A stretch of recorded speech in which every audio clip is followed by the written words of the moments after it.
Understanding is a type of energy. It is the synergy. It is the whole that is greater than the sum of its parts. And this type of energy is spirit.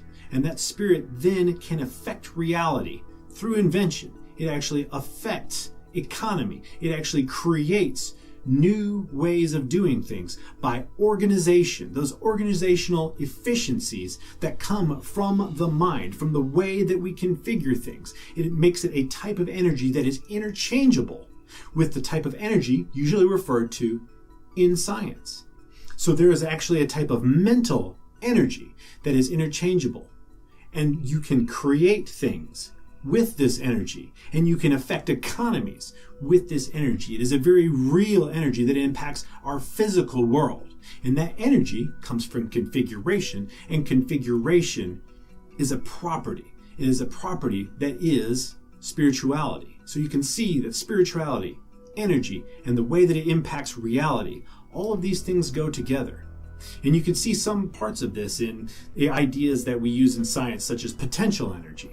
Some of these things, while they're very fuzzy, you can see the reason why they're fuzzy, because it has to do with an organization of things. So organization is the essence of energy, but it is also the essence of the spiritual world. Welcome to 3S. 3S is a system rooted in ancient history and guided by modern technology. It is the combination of all ancient wisdom teachings refined through experimental science. It is intuition proven by mechanics. It's one world described simultaneously as both purely material and wholly spiritual. My name is Shiva, and I'll be your guide through the ancient hidden symbolism that links science with spirituality. Walk with me as we explore a perspective that turns our view of the universe inside out.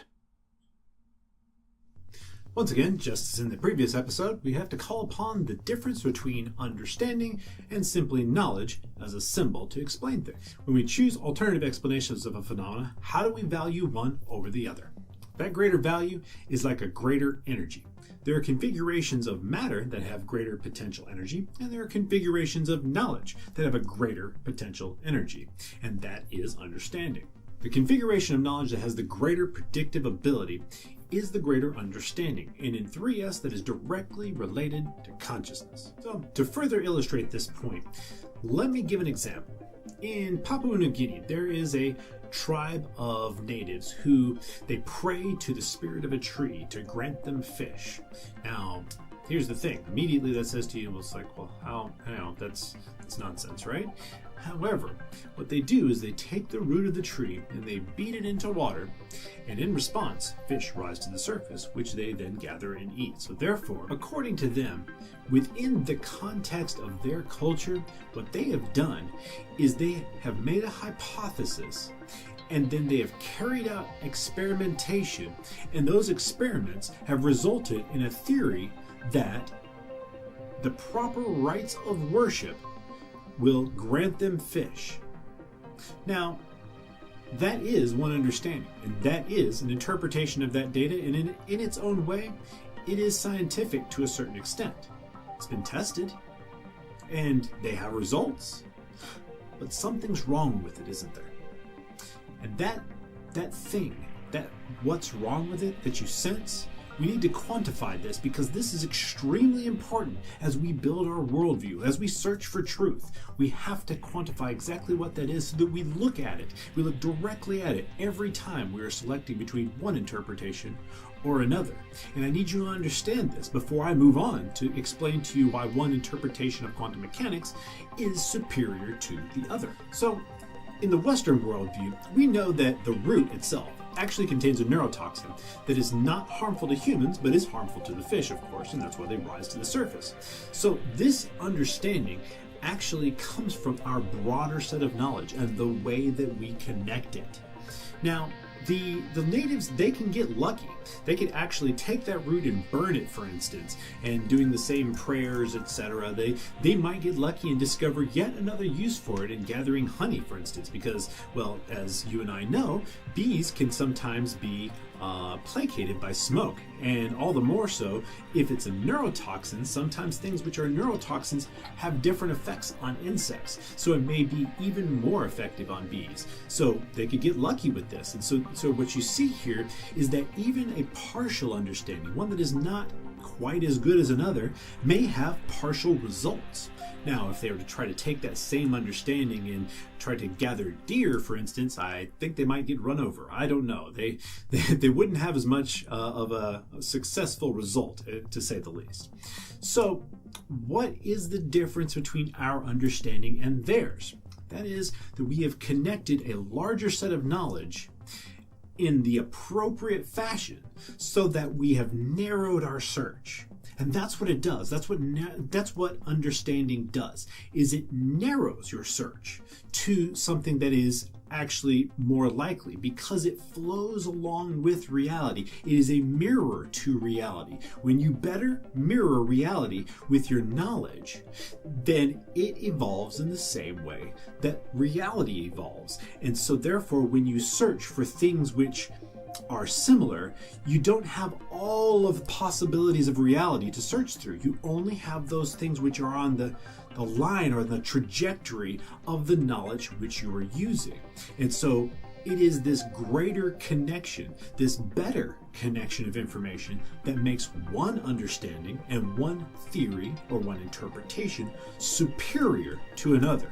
Specifically, in the case of the neurotoxin in the root, we're able to eliminate things like the prayer portion of it or the beating portion of it. I mean, the beating may be an effective way of getting the neurotoxin out, but it isn't the root cause of what's bringing the fish to the surface. We could use other ways of extracting the neurotoxin from it to use in Western medicine. It is this pruning of information, this removing that which is not necessary, that is part of the scientific process, and it's part of the reason why modern science has done as well as it has, because it goes through that pruning process. So, moving on to consciousness. There is a model of consciousness proposed by Giulio Tonani called integrated information theory.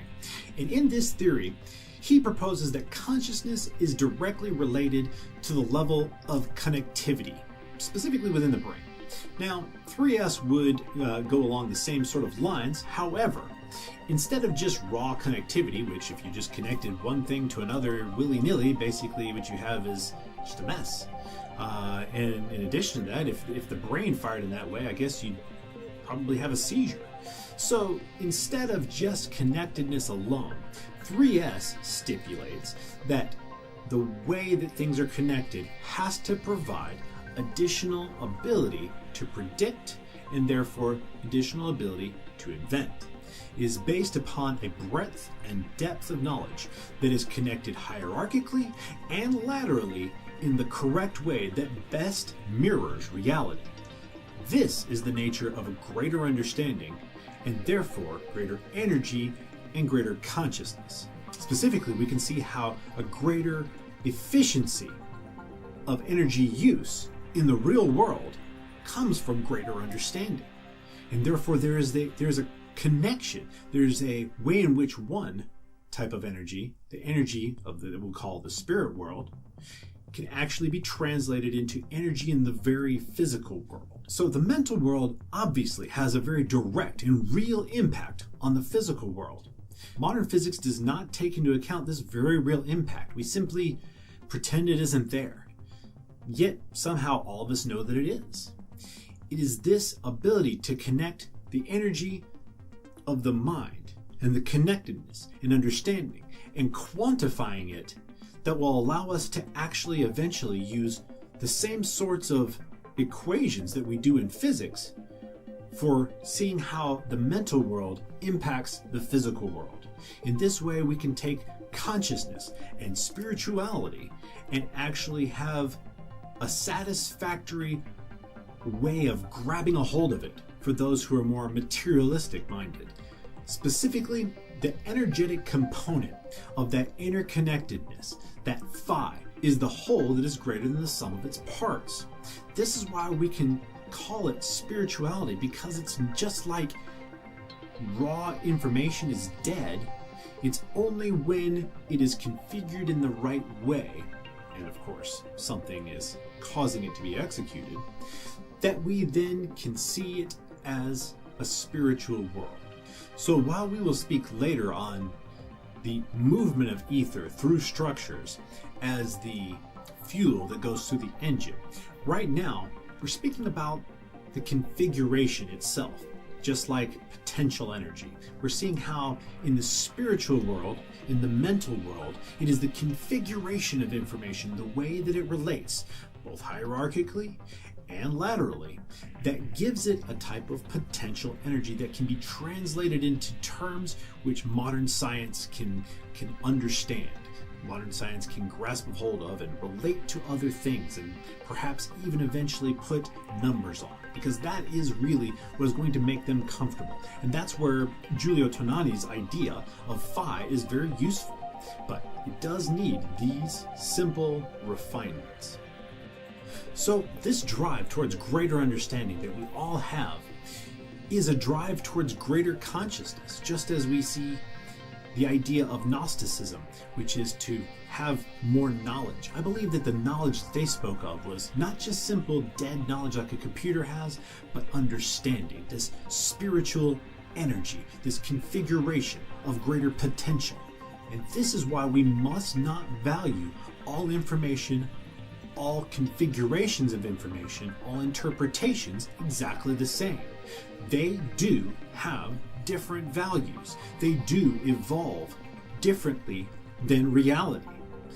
The closer we can come to mirroring reality, the better the understanding, the more energy it has, the more consciousness it is.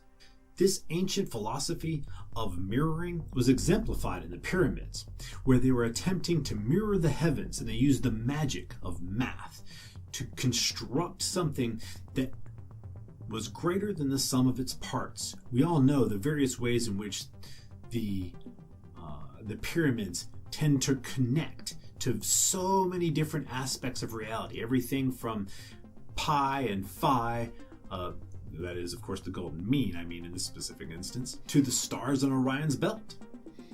They were attempting to show how connecting as much information about reality is part of the magic of the ancients. So there's a question we need to ask ourselves. If understanding and consciousness is a map of the exterior world, something that is mapped symbolically by the fact that it flows and is configured in a similar fashion, then is it necessary that a meat computer be the only place in which understanding can be housed? And if understanding can be housed in various places, if this phi could be held in various places, then is it possible that all around us there are various levels of phi, and therefore various levels of consciousness? We'll explore those concepts a little later in this series. However, let's get back to speaking directly about the physical hardware of consciousness, and not as much about the software.